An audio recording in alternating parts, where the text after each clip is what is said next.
Hi friends, మన భారతదేశ చరిత్రకు సంబంధించి కొన్ని ఆసక్తికరమైన అంశాలను మనం ఈ రోజు తెలుసుకుందాం. భారతదేశ చరిత్ర 34,000 ఏళ్ల కిందట హోమోసేపియన్స్ కాలం నుండే ప్రారంభమైందని, ఇక భారతదేశ చరిత్ర అంటే ఒకప్పుడు భారతదేశం పాకిస్తాన్, ఆఫ్ఘనిస్తాన్, బంగ్లాదేశ్, శ్రీలంక, నేపాల్, భూటాన్లతో కూడిన సమస్త భారత ఉపఖండ చరిత్ర. అంటే ఒకప్పుడు అవన్నీ మన దేశ భూభాగంలోనే విలీనంగా ఉండేవి. ఇక మధ్య భారతదేశంలోని నర్మదా నది పరివాహ ప్రాంతంలోని హత్నోరాలోని హోమినిడ్ అవశేషాల వల్ల భారతదేశ భూభాగం నందు పాతరాతి యుగం నుండే జనావాసాలు ఉన్నట్లు తెలుస్తుంది. ఈ అవశేషాల యొక్క సరైన కాలం తెలియకున్నప్పటికీ ఇక పురావస్తు శాస్త్రజ్ఞుల ప్రకారం ఇవి కనీసం 2 నుండి 7 లక్షల సంవత్సర కాలం క్రిందివని తెలుస్తుంది. ఈ శిలాజాలు దక్షిణ ఆసియాలోనే లభించిన తొలి మానవ అవశేషాలు. దక్షిణ భారతదేశంలోని కల్గడి ప్రాంతంలో ఓ క్వారీలో ఇటీవల కొన్ని అవశేషాలు కనుగొన్నారు. వీటిని బట్టి ఆధునిక మానవులు ఈ ప్రాంతంలో సుమారు 12,000 సంవత్సరాల నాటి చివరి మంచు యుగం నుండే ఉన్నట్లు తెలుస్తుంది. ఇక మధ్యప్రదేశ్లోని భీంబెట్కా అనే ప్రదేశంలో ఆధారాలు అనుసరించి 9,000 సంవత్సరాల క్రితం ఇక్కడ మనుషులు ఉన్నట్టు పూర్తి ఆధారాలతో నిర్ధారణ అవుతుంది. దక్షిణ ఆసియా ప్రాంతంలో కొత్త రాతి యుగపు తొలి సంస్కృతి మెహర్గఢ్లో క్రీస్తుపూర్వం 7,000 సంవత్సరాల్లో వర్ధిల్లింది. మరి ఈ ప్రదేశం ప్రస్తుతం పాకిస్తాన్లోని బెలిచిస్తాన్లో ఉంది. అయితే ఒకప్పుడు పాకిస్తాన్ కూడా మన భారతదేశంలోని భూభాగమే. ఇక మెహర్గఢ్ ప్రజలు ముఖ్యంగా పశువుల కాపర్లు, మట్టి ఇళ్లలో నివసించేవారు. బుట్టలు అల్లుతూ గొర్రెలను పెంచుతూ ఉండేవారు. క్రీస్తుపూర్వం 5,500 నాటికి వీరు కుండలు చేయడం మొదలుపెట్టారు.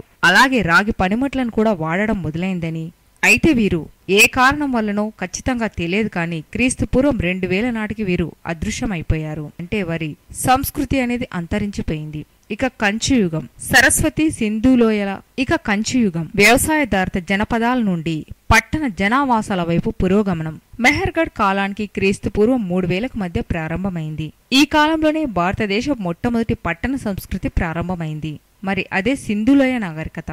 హరప్పా నాగరికత అని పిలువబడే ఈ నాగరికత క్రీస్తుపూర్వం 2,800 సంవత్సరాల నుండి క్రీస్తుపూర్వం 1,800 సంవత్సరాల వరకు బాసిల్లింది. సరస్వతి, సింధు నదులు వాటి ఉపనదుల తీరాల్లో వెంబడి కేంద్రీకృతమై ఈ నాగరికత గంగా, యమున మధ్య ప్రాంతంలోను, గుజరాత్లోను, ఉత్తర ఆఫ్ఘనిస్తాన్లోను వ్యాపించింది. ఇటుకలతో కట్టబడిన కట్టడాలకు, రోడ్లకు, రోడ్డు పక్కన ఉన్న డ్రైనేజీ పద్ధతికి, బహుళ అంతస్తుల భవనాలకు పేరుగాంచింది. సుమేరియన్ రికార్డులలో పేర్కొన్న మెలుహో అంటే భారతదేశమే కావచ్చని భావిస్తారు. ఈ చరిత్రలో మొట్టమొదటిసారిగా భారతదేశపు ప్రస్తావన వచ్చింది. మరి సమకాలీన నాగరికులైన సుమేరియన్, ఈజిప్టులతో పోలిస్తే భౌగోళికంగా ఇది చాలా పెద్దది, చక్కని ప్రణాళికబద్ధమైంది మరియు బహుశా ఒకే రాజు క్రింద ఉండి ఉండవచ్చు. ఎందుకంటే ఇక్కడ చాలా వాటికి ఏక ప్రమాణాలు పాటించబడ్డాయి. ఉదాహరణకి ఇటుకల కొలత మొత్తము అన్ని ఒకే సైజులో ఒకే రకంగా ఉన్నాయి.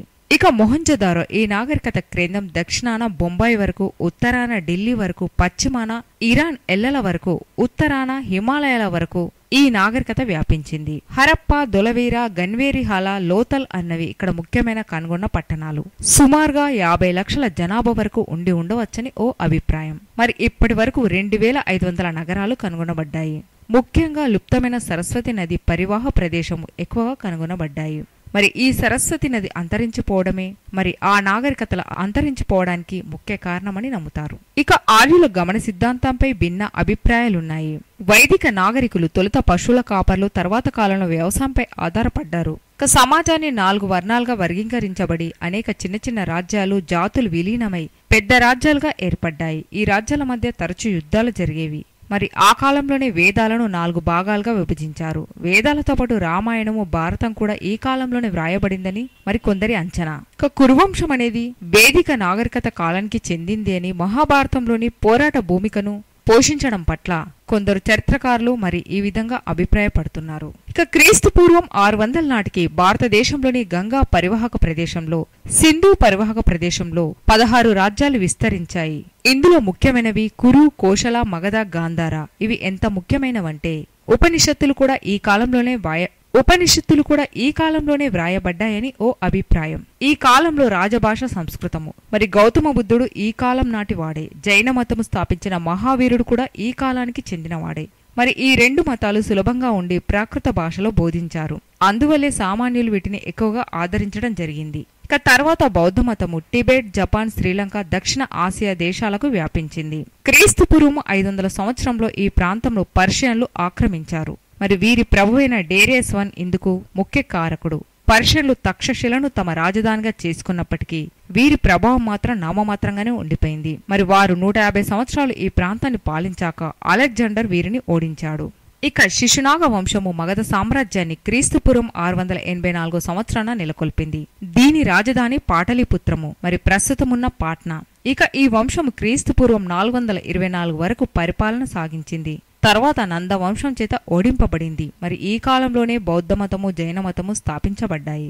ఇక నందవంశము మహాపద్మనందుడు నందవంశ స్థాపకుడు.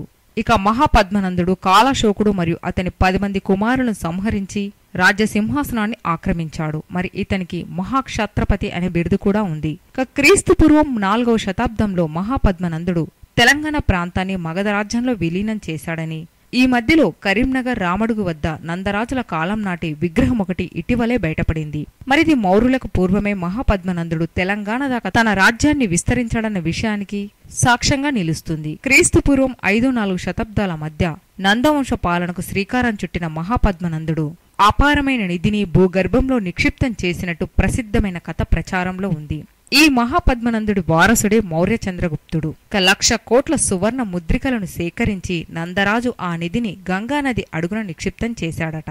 ఇక మహాపద్మం అంటే ఒక సంఖ్య. మరి దీని విలువ 1,00,000 కోట్లని బ్రౌన్ నిఘంటుకారుడు నిర్ణయించాడు. గంగానదికి ఆనకట్టని కట్టి నీటిని మళ్లించి ఈ 1,00,000 కోట్ల తులాల బంగారాన్ని నందుడు పూడ్చిపెట్టించాడట.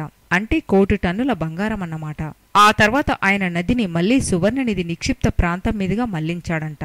మరి ఈ చారిత్రక వాస్తవాన్ని కవి సామ్రాట్ విశ్వనాథ సత్యనారాయణ తన చంద్రగుప్తుని స్వప్నం అన్న రచనలో పేర్కొన్నాడు. మరి అందుకే మహాపద్మనందుడన్న పేరు ఆ చక్రవర్తికి అందుకనే వచ్చిందని అంటారు. క్రీస్తు పూర్వం 321 చంద్రగుప్త మౌర్యుడు ఆనాటి రాజైన ధననందుని సింహాసనం నుండి పదవీచ్యుతుణ్ణి చేసి తను మౌర్య సామ్రాజ్యంను స్థాపించాడు. ఇక చంద్రగుప్తుడు ఈ నందరాజ వంశానికి చెందినవాడే.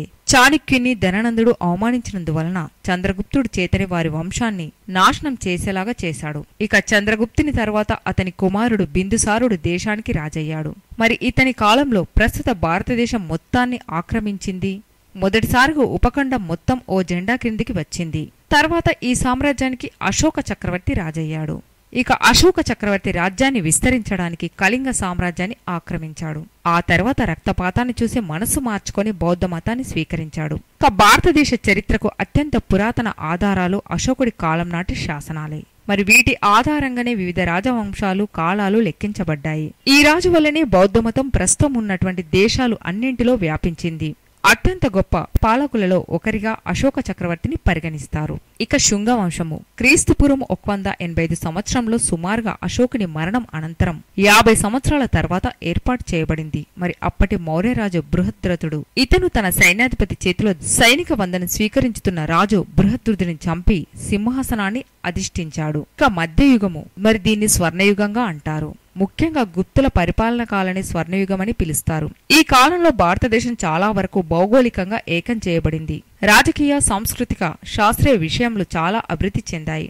మొదటి శతాబ్దంలో కుషాణులు భారతదేశాన్ని ఆక్రమించారు. వీరు మధ్య ఆసియా నుండి వచ్చారు. వీరి సామ్రాజ్యము పేష్వార్ నుండి గంగానది పరివాహక ప్రాంతం వరకు మరి విస్తరించడం జరిగింది. మరి దీనిలోనే పాత బ్యాక్ట్రియా కూడా ఓ భాగంగా ఉండేది. ఈ కాలంలో దక్షిణ భారతదేశంలో చాలా సామ్రాజ్యాలు వెలవడం జరిగింది. ముఖ్యంగా తమిళనాడులో పాండ్యులు మదురైని రాజధానిగా చేసుకుని తమ సామ్రాజ్యాన్ని పరిపాలించారు. తర్వాత అలెగ్జాండర్ దండయాత్ర వల్ల ఇండో గ్రీక్ రాజ్యాలు గాంధార రాజ్యాన్ని క్రీస్తుపూర్వం 180 నుండి క్రీస్తు అనంతరం 10వ సంవత్సరం వరకు పరిపాలించాయి. శాతవాహన సామ్రాజ్యం. శాతవాహన్లో మొదటి రాజు చిముకుడు. మరి హలుడిని శాతవాహన్లో ముఖ్య రాజుగా గుర్తిస్తారు. శాతవాహనులు లేదా ఆంధ్రులు దక్షిణ మరియు మధ్య భారతదేశాన్ని పరిపాలించి ఒక గొప్ప సామ్రాజ్యాన్ని ఏర్పాటు చేశారు. మరి వీరి పరిపాలన కూడా క్రీస్తుపూర్వం 230లో మొదలైంది. ఇక వీరు సుమారుగా 450 సంవత్సరాలు కొనసాగించారని చెప్పవచ్చు. కుషాణ సామ్రాజ్యం మొదటి శతాబ్దం ఆరంభంలో స్థాపించబడింది. 3వ శతాబ్దానికి ఈ సామ్రాజ్యం మరి ఉన్నత దిశకు చేరుకుంది. ఇది తజికిస్తాన్, ఆఫ్ఘనిస్తాన్, గంగానది పరివాహక ప్రదేశాల మధ్య వ్యాపించింది. అయితే వీరు ప్రస్తుత చైనా నుండి వచ్చారనే భేదాభిప్రాయాలు కూడా ఉన్నాయి. ఇక గుప్త వంశము 4వ శతాబ్దం నుండి 5వ శతాబ్దం వరకు ఈ కాలంలో హిందూ సంస్కృతి, శాస్త్ర సంపద, పరిపాలన మరి అనేవి ఉన్నత స్థానానికి చేరుకున్నాయి. ఇక 6వ శతాబ్దంలో గుప్తుల రాజ్యం పతనమై తర్వాత భారతదేశం చిన్న చిన్న రాజ్యాలుగా విడిపోయింది. గుప్తులు మగధను కేంద్రంగా చేసుకుని పరిపాలన చేశారు. హుడుల దండయాత్ర వల్ల ఈ సామ్రాజ్యం పతనం అయి ఇక గుప్తుల హర్ష చక్రవర్తిని పూర్తిగా ఓడించారు.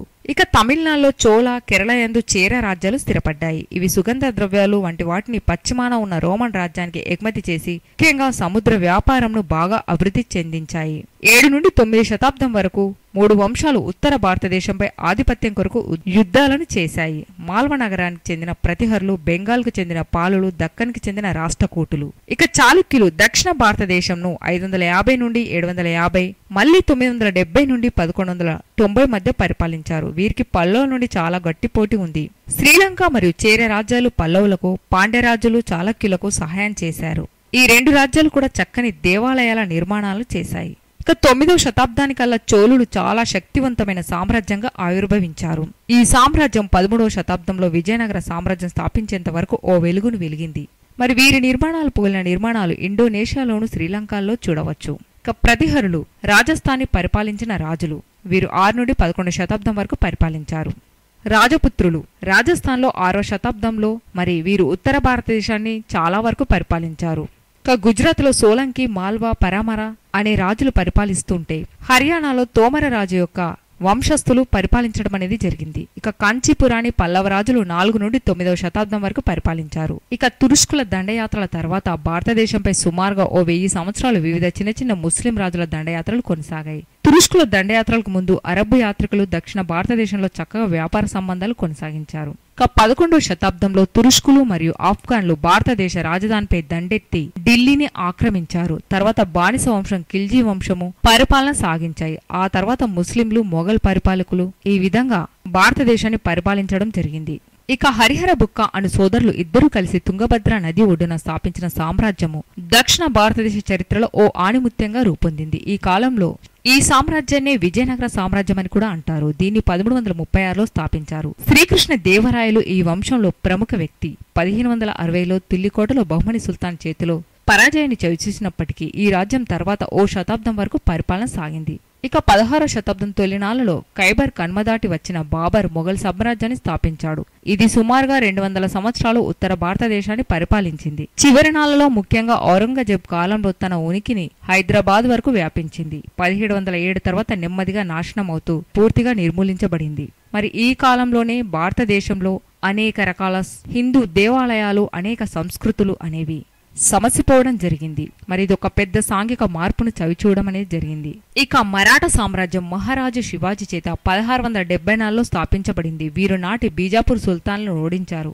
ఆ తర్వాత శివాజీ మహారాజు మొఘల్ సామ్రాజ్యంపై యుద్ధాన్ని ప్రకటించి ముస్లిం పరిపాలన నుండి దేశాన్ని విముక్తం చేయాలని ఆశ పెట్టుకున్నాడు. 1760 నాటికి ఈ సామ్రాజ్యం ఉపఖండం మొత్తం వ్యాపించింది. ఇక 3వ పానిపట్టు యుద్ధం వల్ల 1761లో బ్రిటిష్ వారి చేతిలో ఓడిపోయారు. బ్రిటిష్ వారు మొదట వ్యాపార నిమిత్తం మన దేశానికి ఈస్ట్ ఇండియా అనే కంపెనీ పేరుతో వచ్చి చంద్రగిరి రాజు దగ్గర అనుమతి తీసుకుని చెన్నై వద్ద ఓ కోట నిర్మించుకొని వ్యాపారం సాగించారు. అప్పటి నుంచి ఇక్కడ రాజుల మధ్య తగాదాల్లో తలదూరుస్తూ తమ స్వార్థమే పరమావధిగా మారుతూ విభజించి పాలిస్తూ ఇతర ఐరోపా కంపెనీలపై పైచేయి సాధిస్తూ తమ కుటిల నీతితో దేశాన్ని ఒక్కో భాగాన్ని కబలించారు. ముఖ్యంగా 1757లో ఫ్లాసీ యుద్ధంతో అప్పటి బెంగాల్ను, ప్రావిన్స్ ను ఆక్రమించారు. మరి ఈ విధమైన కుటిల నీతితోనే మొత్తం దేశాన్ని ఆక్రమించారు. ఇక 1857లో భారతీయులు తమ ప్రథమ స్వాతంత్ర పోరాటం సాగించారు. సో ఫ్రెండ్స్, తెలుసుకున్నారు కదా భారతదేశపు చరిత్ర గురించి వివరంగా. మరి ఇలాంటి ఎన్నో ఆసక్తికరమైన అంశాలు తెలుసుకోవాలి అంటే తెలుగు ఇన్ఫో మీడియా ఛానల్ని సబ్స్క్రైబ్ చేయండి. మీకు గనక వీడియో నచ్చితే తప్పక లైక్ చేయండి, షేర్ చేయండి, సబ్స్క్రైబ్ చేయడం మాత్రం మర్చిపోవద్దు. Thanks for watching.